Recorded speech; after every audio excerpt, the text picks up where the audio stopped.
हरे कृष्णा दोस्तों, कैसे हैं आप सभी लोग। आशा करती हूँ आप सभी परम मंगल होंगे, स्वास्थ्य होंगे, अच्छे होंगे। सबसे पहले आप सभी लोगों को द्वादशी की अनंत और अनंत शुभकामनाएं। दोस्तों, एकादशी के बाद द्वादशी का भी विशेष महत्व होता है और मैं हमेशा कहती हूँ कि एकादशी के जो नियम होते हैं ना, वो त्रयोदिवसीय व्रत की श्रेणी में आते हैं। द्वादशी तिथि पर मतलब 10वीं तिथि पर जो एकादशी से एक दिन पहले की जो तिथि है वो 10वीं तिथि है। एकादशी तो आप सभी को पता है और एकादशी के बाद की जो तिथि होती है उसको त्रयोदशी तिथि बोलते हैं।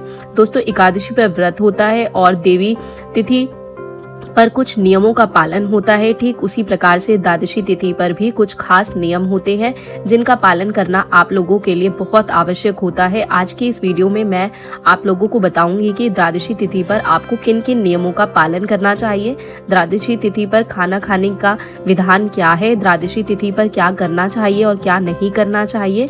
द्वादशी तिथि के 10 आवश्यक नियम आज की इस वीडियो में मैं आप सभी लोगों के लिए लेके आई हूँ। नंबर 1, जैसे कि एकादशी पर चावल खाने की मनाही होती है, ठीक उसी प्रकार से द्वादशी पे चावल खाना बहुत बहुत बहुत ज़्यादा सर्वोत्तम होता है।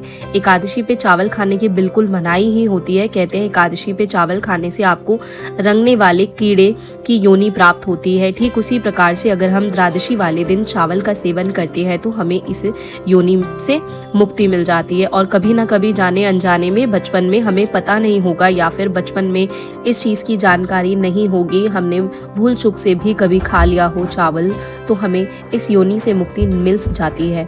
ये द्वादशी का पहला नियम है। द्वादशी पे चावल जरूर खाने चाहिए। न केवल चावल का खाना खाना चाहिए अपितु आपको अपने जो व्रत का पारण होता है वो भी चावल से ही करना चाहिए। द्वादशी तिथि पे हरिवासना समय निकलने के बाद ही आपको व्रत का पारण करना चाहिए। हरिवासन समय क्या होता है दोस्तों? पूरे दिन की जो कुछ घड़ी होती है ना, जैसे कि एक घड़ी हो जाती है जिसे कहते हैं पहर का जो समय होता है। द्वादशी तिथि प्रारंभ होने से पहले एक पहर का जो समय होता है उसको हरिवासन समय बोला जाता है। जब हरिवासन समय निकल जाता है उसके बाद आपको व्रत का पालन करना चाहिए। व्रत का पालन व्रत के समय ही करना चाहिए। व्रत का पालन ना तो पहले करना चाहिए, हरिवासन समय में व्रत का पालन नहीं किया जाता। ठीक उसी प्रकार से हरिवासन समय निकलने के बाद भी 24 मिनट का लगभग हेरफेर होता है। कोई लोग 24 मिनट मानते हैं, वैष्णव संप्रदाय और निमक संप्रदाय 24 मिनट नहीं मानते, तो 24 मिनट का हेरफेर होता है। तो 24 मिनट के बाद ही एकादशी के व्रत का पालन करें। एक पर्टिकुलर टाइम जो है वह आपको एकादशी के व्रत का पारण ऐसा भी बोला जाता है कि द्वादशी पर की एकादशी के व्रत का पारण कर लेना चाहिए।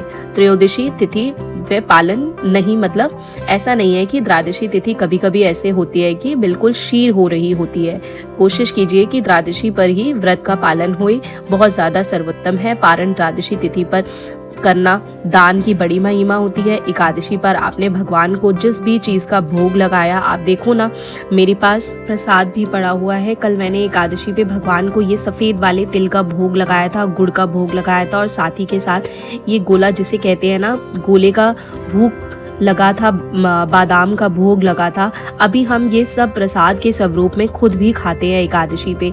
आपने भगवान को जिस भी चीज़ का दोस्तों भोग लगाया है द्वादशी पे, उस चीज़ का आपको दान ज़रूर करना है, ठीक है ना। जैसे कि वैसे तो अपने हिसाब से और भी बहुत सारी चीज़ें दान कर सकते हैं, आटा, दाल, चावल, गेहूँ, चना, बाजरा, अपने हिसाब से कुछ भी आप दान कर सकते हैं। लेकिन जिस चीज़ का भोग एकादशी पे भगवान को लगाया जाता है, हर एकादशी पे भगवान का अलग अलग भोग होता है, तो जिस भी चीज़ का भोग आपने भगवान को लगाया है उसकी वो चीज़ तो दान ज़रूर करनी है आपको। जैसे कि कल सटतला एकादशी थी और मैंने भगवान को तिल का भोग लगाया था, तो आज मैंने तिल का थोड़ा सा दान किया।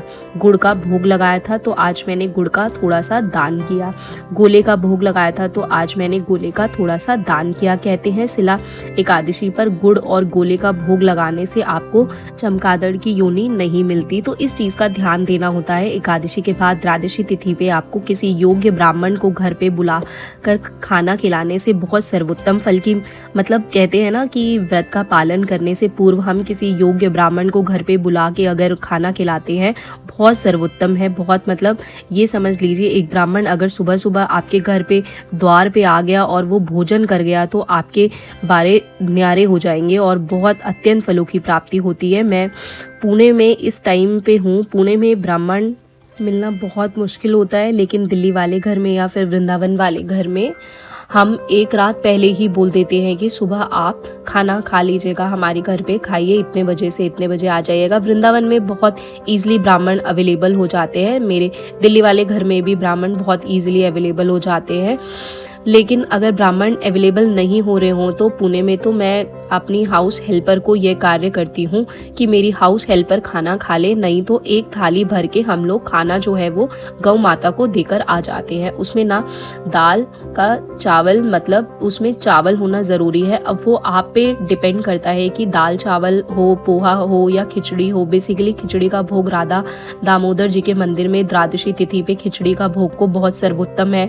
भगवान के 56 भोगों में से एक खिचड़ी बहुत इंपॉर्टेंट होती है। अगर आप एकादशी का व्रत भी नहीं रखते तब भी द्वादशी तिथि पर खिचड़ी आप अवश्य बनाइए। खिचड़ी बना के भगवान श्री हरि विष्णु को भोग आपको खिचड़ी का अवश्य और अवश्य लगाना होता है। आपको बहुत अच्छे फलों की प्राप्ति होती है इससे, इस बात को आपको ध्यान रखना है। अच्छा, एक दो चीजें आपको और ध्यान रखनी होती है। द्वादशी तिथि पे संपूर्ण ब्रह्मचर्य का दोस्तों आपको पालन करना होता है, ये मैं आपको हर वीडियो में बताती हूँ। द्वादशी तिथि पे जो काम वासना क्रीड़ा को अंजाम नहीं देना होता, 10वीं तिथि पे भी काम वासना क्रीड़ा को अंजाम नहीं देना, द्वादशी पे भी नहीं देना और एकादशी पे तो देना ही देना। ये 3 ब्रह्मचर्य का पालन करना होता है आपको। कहते हैं द्वादशी तिथि पे कंसीव करी गई संतान बहुत योग्य नहीं होती है, मतलब हर चीज का रीजन होता है गर्भ धारण करने के लिए। अगर आप संभोग इत्यादि करो तो द्वादशी तिथि पे अगर बच्चा कंसीव हो जाता है तो योग्य संतान नहीं होती। ठीक है, एकादशी पे तो पृथ्वी शयन की महिमा है, लेकिन अगर आप द्वादशी पे भी पृथ्वी शयन करेंगे तो बहुत ज्यादा अनंत गुणों का फलों की आपको प्राप्ति होती है। और द्वादशी पे भी आपको लहसुन, प्याज, मांस, मदिरा का सेवन नहीं करना चाहिए। बड़े सारे लोग कहते हैं क्या हम सरसों के तेल का बना हुआ भोजन ठाकुर जी को द्वादशी तिथि पर भोग लगा सकते हैं? डेफिनेटली लगा सकते हैं दोस्तों। सरसों का तेल का, नारियल के तेल का, बादाम के तेल का, जो भी आप तेल यूज करते हैं, रिफाइंड का लगा सकते हैं। बेसिकली बाल गोपाल, लड्डू गोपाल को घी का ही तेल का भोग लगता है, लेकिन मैं फिर भी बोलूंगी कि अगर आप नहीं कर सकते, आपकी समर्थ नहीं है, घी उपलब्ध नहीं है, तो ऐसा थोड़ी है कि आपके ठाकुर जी भूखे प्यासे बैठे रहेंगे। ठीक है ना, जो भी घर पे बन रहा है सबसे पहले उनको भोग लगाइए। बिना लहसुन प्याज को खाना, द्वादशी तिथि पे भी लहसुन प्याज नहीं खाना चाहिए। आप लोगों को इस बात का आपको विशेष ध्यान देना चाहिए। अच्छा, एक दो चीजें ना और ध्यान देनी होती है। द्वादशी तिथि पे लोग मुझसे कहते हैं कि द्वादशी तिथि 12 बजे खत्म हो गई है, अब हम शाम के समय लहसुन प्याज खा सकते हैं। डेफिनेटली अवॉइड कीजिए दोस्तों, क्योंकि सूर्य उदय के साथ जिस तिथि का उदय होता है पूरे दिन हम उसी तिथि को मान्य रखते हैं। ठीक है ना, चाहे वो दोपहर को 12 बजे खत्म हो जाए, चाहे वो दोपहर को 2 बजे खत्म हो जाए, लेकिन शाम को लहसुन प्याज आपको अवॉइड ही करना है। लेकिन अगर आपके यहाँ प्रॉब्लम है, लहसुन प्याज का खाना खाते हैं, घर में कलह हो रहा है उसकी वजह से, तो आप कोई बात नहीं, हमें भक्ति ये नहीं सिखाती है कि आपस में हम गलत व्यवहार करें। आपस में ये सिखाती है कि समाज से बना के रखें। तो कम से कम एटलीस्ट अगर लहसुन प्याज का खाना बन रहा है घर पे, तो आप अपने लिए बिना लहसुन प्याज की सब्जी निकाल लीजिए, बाकी सबके लिए बिना लहसुन प्याज का खाना बना दीजिए। देखिए, ठीक है ना। और या फिर आप सुबह सुबह तो आपको एटलीस्ट द्वादशी तिथि पर जब आप व्रत का पालन कर रहे हैं तो लहसुन प्याज का खाना नहीं खाना है। बड़े सारे लोगों का एक ये भी क्वेश्चन होता है, क्या द्वादशी तिथि पे 2 बार भोजन कर सकते हैं? देखो, बेसिकली द्वादशी तिथि पे एक तो सुबह सुबह व्रत पारण के समय भोजन किया जाता है। ठीक है ना, व्रत का पालन करा उस समय पर जो भी खाना उपलब्ध होता है वो भोजन किया जाता है। उसके बाद आपको एक भोजन या तो दोपहर को कर लीजिए या शाम को। ऐसा नहीं है कि आप 3-3, 4-4 बार भोजन कर रहे हो। जो पालन के समय आपने खाया वो तो आपका व्रत खुला है, ठीक है ना, तो वो भोजन की श्रेणी में ही नहीं आएगा। वो तो आपने अपने व्रत उठा सके, लेकिन उसके बाद आपको एक ही समय भोजन करना है, वो आपकी मर्जी होती है पारण के बाद। ठीक है ना, इसलिए मैं कहती हूँ कि पारण पे अच्छा खासा एक खाना बना लीजिए। आप दाल बना लीजिए या चावल बना लीजिए या फिर एटलीस्ट खिचड़ी और दही का आप बना सकते हैं। बहुत अच्छा लगता है खिचड़ी, दही और ना सारी सब्जियां काट कर खिचड़ी में डाल दो और बहुत अच्छी एक रेसिपी बन जाती है। जैसे टेम्पल जैसे में हमें मंदिरों में खिचड़ी मिलती है उस तरीके से आप बना सकते हैं, उसको एक बार भोजन कर सकते हैं। ठीक है ना, इस बातों का आपको द्वादशी पे दिन अच्छा द्वादशी पे बैंगन खाने से पुत्र नाश होता है, इस बात का ध्यान रखें। तो द्वादशी पे ना बैंगन आपको नहीं खाना चाहिए, इस बात का ध्यान आपको विशेष तौर पे रखना चाहिए। तो द्वादशी पे इन बातों का विशेष तौर पे आप ध्यान रखिए। तो आशा करती हूँ आपको ये वीडियो हेल्पफुल होगा।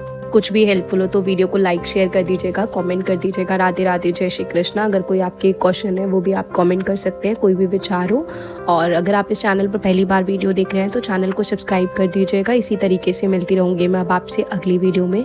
फिलहाल अभी सभी को मेरी तरफ से राधे राधे, जय श्री कृष्णा। बांके बिहारी लाल की जय।